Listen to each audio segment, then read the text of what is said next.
नीतीश कुमार जी ने जिस तरह से विधानसभा में कहा कि जो स्कूल का टाइम है वो 10 से 4 बजे के बीच का होना चाहिए और अध्यापकों को जो टीचर हैं उनको 15 मिनट पहले आना चाहिए और 15 मिनट बच्चों के जाने के बाद जाना चाहिए, तो किस तरह से देखते हैं आप इस चीज़ को? जर्नलिस्ट महोदय, आपके चैनल को अभिनंदन करते हुए मैं कहना चाहूँगा कि ये जो वक्तव्य नीतीश कुमार एक सुलझे हुए और सीनियर लीडर हैं, पिछले 9-10 बार से चीफ मिनिस्टर हैं, कैबिनेट में भी रहे, और उन्होंने ये जो वक्तव्य दिया है ये अति सुंदर है, शोभनीय है और सराहनीय है।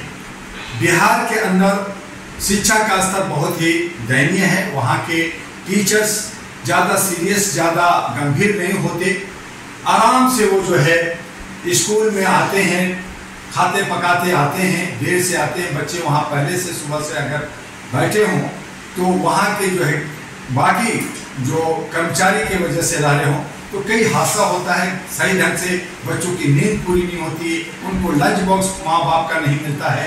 तो इन तमाम चीज़ों को देखते हुए टीचर और स्टाफ को स्कूल के अंदर 15 मिनट नहीं बल्कि आधा घंटा 1 घंटा पहले वहाँ होना चाहिए। स्कूल की साफ सफाई और पूरी मैनेजमेंट क्लीन होना चाहिए। उसके बाद बच्चे आए, बच्चे के साथ सही तरीके से पढ़ाई होनी चाहिए और बीच में जो ब्रेक मिलता है वो थोड़ा सा ब्रेक हो, उसके बाद में 4 बजे उनको छुट्टी हो जानी चाहिए। अगर बच्चे सुबह 7 बजे आएंगे, 6 बजे आएंगे तो क्या होगा? ये टीचर भी दिन में सो जाते हैं, बच्चे भी क्लास के अंदर सो जाते हैं और वो उनका सही पढ़ाई नहीं होता। तो इस तरह से हमारा पढ़ाई का स्तर, हमारा जो वहाँ के टीचरों की जो रख रखाव होता है वो कहीं ना कहीं बाधित होता है। इसलिए मैं नीतीश कुमार के वक्तव्य को सही ठहराता हूँ और कहीं भी एजुकेशन का एक समय सीमा होनी चाहिए जिसमें उनकी नींद और उनकी सारे भरण पोषण, उनका खाना पोषण सभी उसके अंदर आता है और सुरक्षा भी आता है कि हम दिन के उजाले में ही दिन के 10 बजे से लेकर 4 बजे के बीच में बच्चे हमारे स्कूल जाए और स्कूल से घर आ जाए। जैसा कि आपने कहा कि नींद पूरी हो पाती, भरण पोषण अच्छा हो, जब नीतीश कुमार जी इस बात को विधानसभा में रख रहे थे तो विपक्ष के लोग इसको लेके हंगामा कर रहे थे, लेकिन नीतीश कुमार जी ने कहा था कि आपको बच्चों के भविष्य की चिंता है कि नहीं, आपको बच्चों के एजुकेशन पे चिंता है कि नहीं है। उन्होंने कहा था कि आप पढ़े लिखे हो या नहीं हो। किस तरह देखते हैं?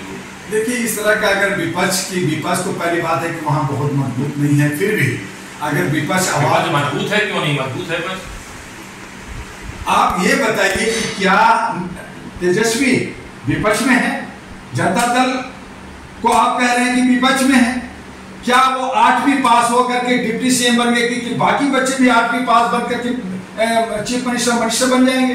तो विपक्ष जो है वो गुमराह करती है। एक तरफ आप कहते हैं कि नौजवानों को, छात्रों को नौकरी मिलनी चाहिए और दूसरी तरफ कहते हैं कि एजुकेशन बाधित हो रही है। मुझे बताइए कि अगर आप सुबह से बच्चों को तंग करेंगे और उनको एक सही नींद पूरी नहीं होगी तो वो जो है मानसिक रूप से कमजोर होगा, वो पढ़ेगा कैसे? इसलिए अच्छी चीजों को सपोर्ट करना चाहिए विपक्ष को, और जहां पे विरोध करना चाहिए वहां पे तो हंसी और मजाक करते हैं। यही नीतीश कुमार कई बार विधानसभा में गलत वक्तव्य दिया, वहां पे विरोध नहीं किया और मजे लेते रहे, और जब अच्छी बात हो रही है तो विरोध हो रहा है। तो ये सब बुरा कुश्ती खेलते हैं, एक दूसरे को बदनाम करने की कोशिश करते हैं, एक दूसरे को नीचा दिखाने की कोशिश करते हैं। बाकी समाज गया भाड़ में, हमारा राज्य गया भाड़ में, हमारा छात्र का भविष्य गया भाड़ में। आप सुरक्षा कैसे दोगे? आप उसकी रक्षा कैसे करोगे? आप अच्छे टीचर नहीं दोगे, आप उसको सैलरी नहीं दोगे। तो इन तमाम चीजों पे बहस ना कर करके ये जो है एक शगुफा बना देते हैं, एक न्यूज बना देते हैं ताकि मीडिया को भी कुछ मसाला मिले, उनको टीआरपी मिले। तो इस तरह से राज्य और राष्ट्र का निर्माण नहीं हो सकता। आप बिहार से आते हैं सर, और बिहार में शिक्षा के स्तर की बात किया, कहा जाता है शिक्षा स्तर बहुत ज़्यादा अच्छा नहीं, बिहार में विकास उतना नहीं है।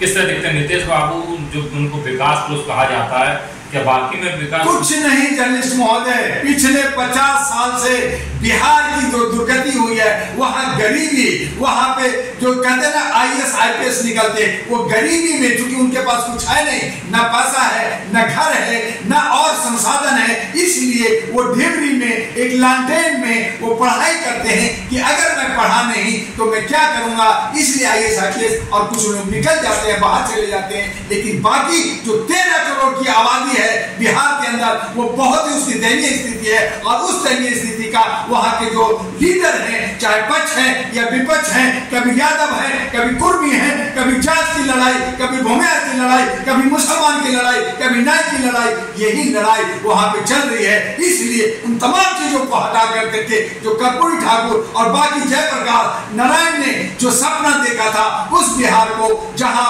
अशोक रहे, जहां गौतम बुद्ध, जहां महावीर रहे, उस राष्ट्र को, उस राज्य को आगे बढ़ाने के लिए अब मानवता का सहारा लेना होगा। अभी हाल फिलहाल में 2-3 दिन पहले ही नालंदा विश्वविद्यालय का पुनर्निर्माण करके मोदी जी ने उसका उद्घाटन किया। तो वहां पे विश्वविद्यालय और बहुत सारे विकास की बहुत जरूरत है। वहां पे 2 पार्ट हैं, एक जो है हमारा पथरीली इलाका है, पहाड़ी टाइप्स का इलाका है, और दूसरा जो है जहां बाढ़ आती है। तो दोनों के सामंजस्य बना करके उसका विकास करना होगा। और उसके लिए जो बिहार की समस्या को जानता है, बिहार की जनता को विकास और बिहार को आगे ले जाना चाहता है, वही ले जा सकता है। और उसके लिए ANP अहरा नेशनल पार्टी जो आने वाले 2025 में जो चुनाव होगा, उसमें हम लोग 243 उम्मीदवार उतारने जा रहे हैं। बिहार का विकास कैसे होगा, बिहार के नौजवान बिहार में काम करेंगे, वो बाहर नहीं जाएंगे,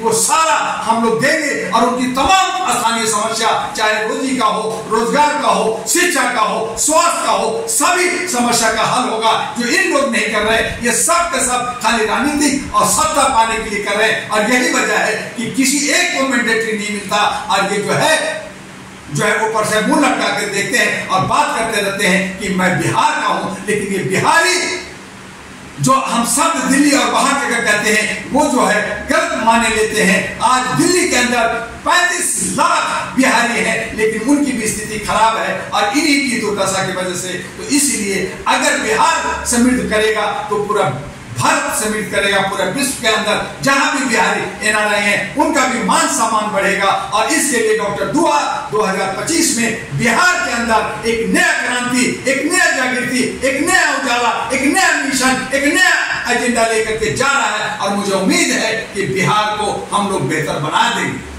धन्यवाद।